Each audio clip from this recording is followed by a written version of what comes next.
ഒരാള് മയ്യിത്ത് കുളിപ്പിച്ചാൽ, മരിച്ചു കിടക്കുന്നൊരു മയ്യിത്തിനെ ഒരാള് കുളിപ്പിച്ചാൽ അയാൾക്കുള്ള പവരെന്താണ്? അല്ലാഹു കൊടുക്കുന്ന മഹത്വം എന്താണ്?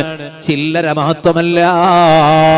ഹബീബായ തങ്ങൾ പറഞ്ഞില്ലേ, ഒരു മുസ്ലിമായ മനുഷ്യൻ മരിച്ചാൽ, ആ മരണപ്പെട്ടു പോയ ആളെ ഒരാള് കുളിപ്പിച്ചാൽ വസതറ ഐബഹു, പലപ്പോഴും കുളിപ്പിക്കുന്ന സമയത്ത് ന്യൂനതകൾ കണ്ടുവെന്ന് വരൂ, അതൊന്നും പുറത്തേക്ക് പറയാൻ പാടില്ല, അതെല്ലാം മറച്ചു വെക്കണോ.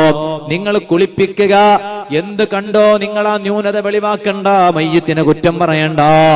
ഇതെല്ലാം കഴിഞ്ഞ് നിങ്ങൾ ആ മയ്യത്തിനെ കുളിപ്പിച്ചാൽ മുത്തുനബി തങ്ങൾ പറഞ്ഞില്ലേ, ഖറജ മിൻ ദുനൂബിഹി കയൗമ വലദതുഹു ഉമ്മു, ഉമ്മ പ്രസവിച്ച ദിവസം പോലെയാണ്.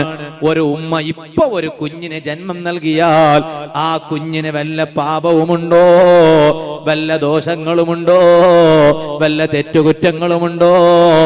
ഇതുപോലെയാണ് ഒരു മുസ്ലിമായ മനുഷ്യന്റെ മയ്യിത്ത് കുളിപ്പിച്ച് ന്യൂനതകൾ മറച്ചു വെച്ച മനുഷ്യൻ അല്ലാഹു കൊടുക്കുന്ന പവർ കേട്ടോ. മുഹമ്മദുർ റസൂലുള്ളാഹി. മയ്യിത്ത് കുളിപ്പിച്ചാൽ എന്താ കിട്ടാ? എല്ലാ പാപങ്ങളും അല്ലാഹു പുറത്തു തരും. ഇപ്പൊ പ്രസവിച്ച കുഞ്ഞു പോലെ ആകും. അല്ലാഹു തൗഫീഖ് ചെയ്യട്ടെ. അത് ആണുങ്ങൾക്കും വേണം, പെണ്ണുങ്ങൾക്കും വേണം. അല്ലാഹു തൗഫീഖ് ചെയ്യട്ടെ.